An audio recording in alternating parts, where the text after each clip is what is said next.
Jim Sims is our first speaker today. He will be presenting a Pathways Persuasive Influence Level 3 elective speech. The title of the speech is called Stories from the Stage.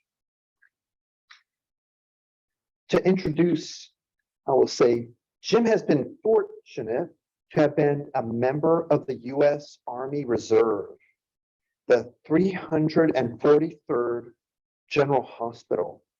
He was there from 1969 until 1975. During that time, he was able to skip service from Vietnam. Tonight, he shares a story of Jimmy Martin, an 11-year-old little leaguer who in 1967 had a brother Tommy, and Tommy was sent to Vietnam. Let's let Jim tell us the story about Jimmy and Tommy. Please welcome with a round of applause that's raucous.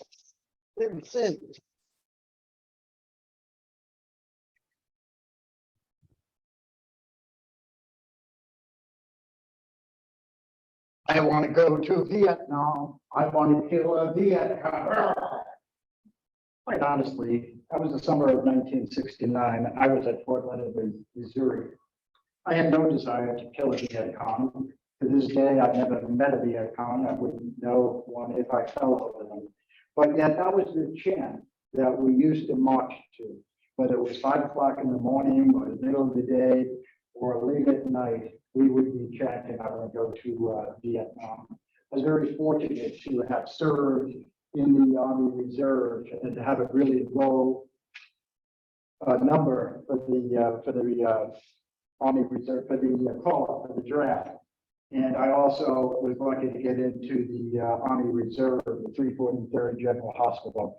So I was there with regular Army guys, most guys that would be drafted.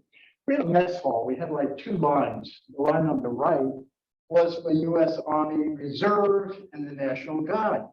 The line on the left was for regular Army. Now, mind you, most of those guys were drafted, and I dare say that almost every one of them would be going to Vietnam. And when I think about it, probably some of those names are among the 58,000 plus names that are on the Vietnam War Memorial. So that's something that I think about a lot. How many of you are familiar with TEDx or TED Talks?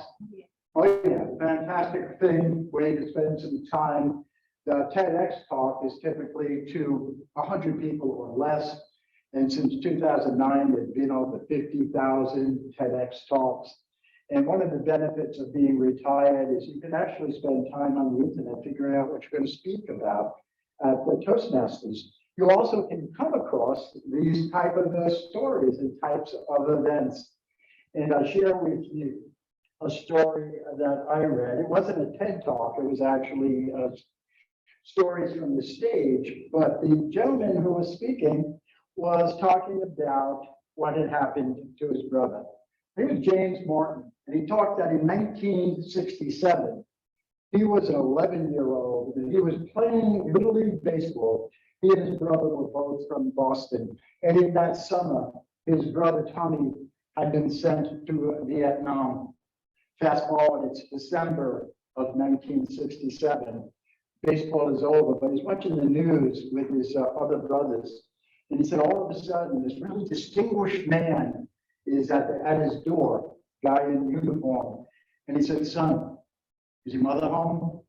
And so in his voice and accent, I had no idea. He was 11 years old. He had no idea who this guy was. He said, Mom, there's a guy at the door. And as soon as she came, and she just saw the uniform, she began to cry. And she knew what that story was. And you would think that he would be alive and well, and it would be something that they would never really have to worry about. Because Tommy, who was 19 years old when he was sent to Vietnam, he was in the postal unit. So his parents said, it's in a postal unit. It's a desk job. But nevertheless, with the telegram, that this gentleman presented to the mother. Jimmy had a chance to look at it, and it said, "The Secretary of the Army sends his regrets. Your son is missing in action. He was on a helicopter that crashed and burned for unknown reasons." And so everybody started to visit, all the family came. Obviously, there was tears, and people had no idea what had happened to Tommy. And from time to time, Jimmy's mother would say, I wonder why Tommy was on that plane. That wasn't his job. I had no idea why he was on that plane. And his mother died in December of 1985. And his father died in October of 2004. Yet from time to time, they would also often ask Jimmy what happened. So he thought he could just search it, he could just find it on the internet. And he had limited success, and then he would go on to doing other things and figure out what else had happened. About 15 years later, in 1982, he and his younger brother were sitting in a bar in Boston. And one of their friends was there. And their friend said, "You wouldn't believe what happened. There's a guy came to work, and he said that Tommy Martin flew on a plane and he took my place. And to this day, I'll never forget that that happened." So of course, what had happened is the buddy who told the story had no idea the guy's name, had no idea where he worked. And so Jimmy tried to find for a little while what had happened. That didn't quite work out. And so it was a story that was kind of unresolved. And yet they still were trying to figure out what had happened. And Jimmy was reading a story from survivors of the war at the time. There were messages back and forth. And so after his father died, he tried again, and he hadn't had a great deal of success. But he saw in this group a message from a guy named Doug. And he said, "Yeah, this guy, Tommy Martin, took my place. And for 40 years, I'll never forget that happened." And so Jimmy thought, what's the chance? Maybe that was 2 years ago. The story was written 2 years before that. He said, "What's the story? What's the chance?" 2 years later, maybe Doug has died. He tried contacting me, he had an email, he had some phone numbers. No success. So he was kind of getting depressed. He was a financial advisor. Jimmy is a financial advisor in Boston. And he was in his car about a week later when his cell phone rang. And he said, "Is this Jim?" "Yeah." "Who's this?" "This is Doug."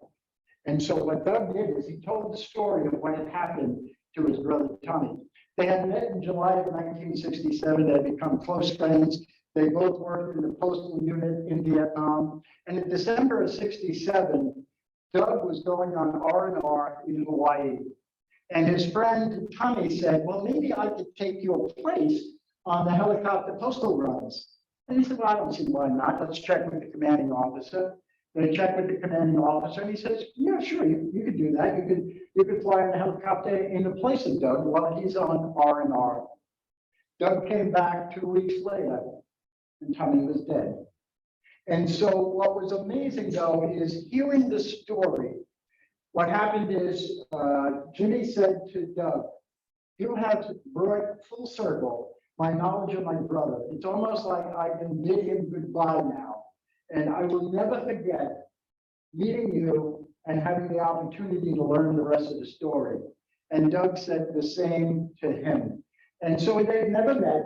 But what happens is every Memorial Day, every Veterans Day, every Christmas, every New Year's, and October 24th, which is Tommy's birthday, they exchange email messages about Tommy. And so to this day, he said, "Doug opened up a venue and an idea and a story about my brother that has touched our family and has brought us full circle." Now, that is not a TEDx story. If you go hashtag stories from the stage, you'll find out it's a PBS station in Boston that started this about 8 or 9 years ago. They're not 18 minutes long. Actually, Jimmy shared this in 6 minutes and 15 seconds. But I can tell you, it touched my life. It has helped me kind of resolve some of the guilt, if you will, survivor's guilt of having been in the Vietnam era And not having to go to Canada like 40,000 other guys, not being activated as started to happen with reserve units in 1968. It has allowed me to have a little bit of closure as well.